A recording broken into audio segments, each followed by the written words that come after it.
अस्सलाम वालेकुम, मैं हमारे अली, आप देख रहे हैं मेरा चैनल। डॉक्टर शौहर की हकीकत शादी की पहली रात ही सामने आ गई। बरतानिया के डॉक्टर से शादी और फिर मुकम्मल तौर पर तबाही। शादी की पहली रात ऐसा क्या हुआ कि तलाक मांगनी पड़ गई। पढ़े लिखे जोड़े की ऐसी हकीकत जो आपको हिला के रख देगी।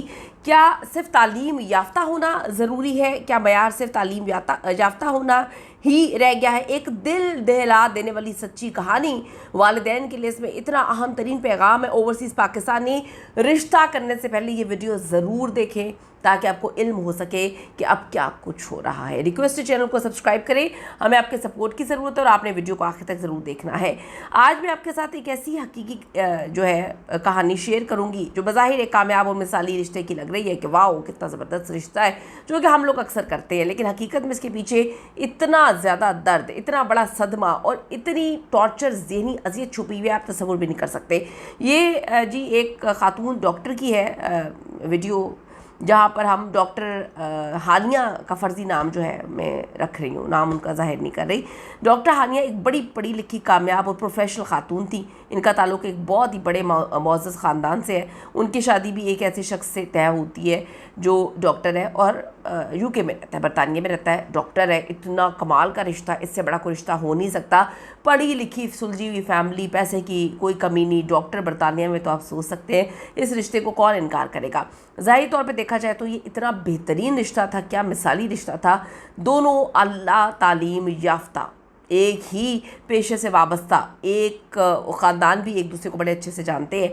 हर किसी को यकीन था ये शादी तो क्या सुपर हिट होने जा रही है, एक दूसरे के लिए ये बने हैं और क्या परफेक्ट जोड़ी है, दोनों खुशगवार ज़िंदगी गुजारने जाएंगे। लेकिन हकीकत वो है जो हमें नज़र नहीं आती है।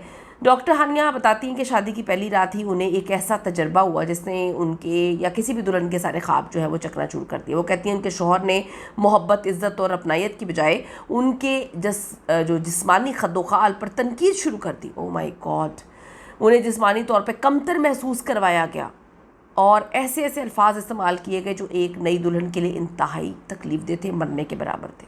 मतलब एक औरत होने की बात अगर मैं कहूँ, अगर एक इंसान होने की बात मैं सोचूं, आप किस तरह से किसी की तज़हीक कर सकते हैं, तज़लील कर सकते हैं। वो आपके साथ उसकी शादी हुई है, आपको अगर जिस्मानी ख़त-ओ-ख़ाल का मसला था तो आपको पहले देख लेना चाहिए था। पता नहीं लोग जो है वो प्रेशर में आके क्यों शादी कर लेते हैं। आपको जो जिस्मानी ख़त-ओ-ख़ाल चाहिए था, आपको लव मैरिज करनी चाहिए थी, आपको पसंद की शादी करनी चाहिए थी, इनको आप देख लेते पहले।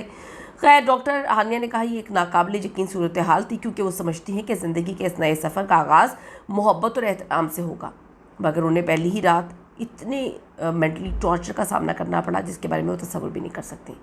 वक्त गुजरने के साथ साथ मसाइल मज़ीद जो है वो बढ़ने लगे, सामने आने लगे। इब्तदाई तौर पे डॉक्टर हानिया ने सोचा कि शायद ये वक्ती मसला हो सकता है। वक्ती मसला नहीं हो सकता ना, आप गलत सोच रही हैं, या नई ज़िंदगी की दबाव की वजह से ऐसा है। किसी इंसान की गंदी नेचर, वो भी मर्द की इतनी गलीज़ नेचर हो कि वो अपनी बीवी के साथ इस तरह का रवैया अपनाए तो वो प्रेशर नहीं होता। खैर, वक्त गुजरने के साथ उन्हें महसूस हुआ कि मसला तो बहुत ज़्यादा बड़ा है। उनके शौहर का ज़्यादातर वक्त वीडियो गेम्स खेलने में गुजरता। वो घंटों कंप्यूटर या जो है गेम्स खेलते रहते। इज़्दिवाजी ज़िम्मेदारियाँ, जज्बाती ताल्लुक़ कुछ भी नहीं था, ज़ीरो था, वो चाहते ही नहीं थे। इसके अलावा वो अक्सर तंज़िया जुमले बोलते, दूसरों को नीचा दिखाने की कोशिश करते और ऐसी गलीज़ गुफ्तगू करते जिससे सामने वाले की इज़्ज़त नफ्स मजरूह हो जाती। डॉक्टर हानिया के मुताबिक ये सिर्फ मिजाज का फ़र्क बिल्कुल नहीं था, बल्कि उन्हें महसूस होने लगा कि उनके शौहर के रवैये के पीछे कोई गहरा नफ्सियाती या फिर कोई और मसला है। डॉक्टर हानिया के मुताबिक उनके सास और ससुर बुनियादी तौर पे तो अच्छे लोग थे, वो उनके साथ इज़्ज़त और मोहब्बत से पेश आते थे, लेकिन जब उन्होंने अपने शौहर के रवैये के बारे में बात की तो इब्तिदा में घर वालों ने मसले की संगीनी को तस्लीम ही नहीं किया, इग्नोर कर दिया। उन्हें उम्मीद थी कि वक्त के साथ साथ सब कुछ बेहतर हो जाएगा। साथ ही उन्हें यह भी खौफ था कि अगर शादी टूट गई तो ख़ानदान और माशरे में बदनामी हो जाएगी। इसी वजह से मसले को संजीदगी से लेने में काफ़ी ताख़ीर हुई। अब डॉक्टर हानिया ने कई मरतबा कोशिश की कि वो अपने शौहर को समझ सकें, हालात को बेहतर बना सकें और इस रिश्ते को बचा सकें। उन्होंने सब्र किया, खामोशी इख्तियार की, मुख्तलिफ़ तरीक़ों से ताल्लुक़ को मजबूत बनाने की कोशिश भी की, लेकिन हर कोशिश मुकम्मल तौर पर ज़ीरो थी, नाकाम थी। वो ज़हनी दबाव, मायूसी और तन्हाई का शिकार होना शुरू हो गई। आखिरकार उन्हें एहसास हुआ कि सिर्फ डिग्री, पेशा या माली हैसियत किसी शख्स को अच्छा इंसान या शरीकी हाथ होने की ज़मानत बिल्कुल नहीं हो सकती। जब हालात नाकाबिले बर्दाश्त हो गए तो डॉक्टर हानिया ने अपने वालिदैन को पूरी सूरत हाल से आगाह किया। ऑप्शन नहीं था। खुशकिस्मती से उनके वालिद बड़े समझदार थे, जो कि हर बेटी के वालिद को होना चाहिए। उन्होंने उनका साथ दिया। उन्होंने माशरती दबाव, लोगों के बातों की बजाय अपनी बेटी की जहनी सेहत, इज्जत और मुस्तकबिल को तरजीह दी। उन्होंने डॉक्टर हानिया को यकीन दिलाया अगर एक रिश्ता मुसलसल तकलीफ और अजियत का सबब बन रहा है, उसको निभाना कोई फ़र्ज़ नहीं है। कई महीनों की कोशिश, मुज़ाकरात, इस्लाह की उम्मीद के बावजूद कुछ बेहतर नहीं हुआ। बिलाखिर डॉक्टर हानिया ने तलाक लेने का फ़ैसला किया।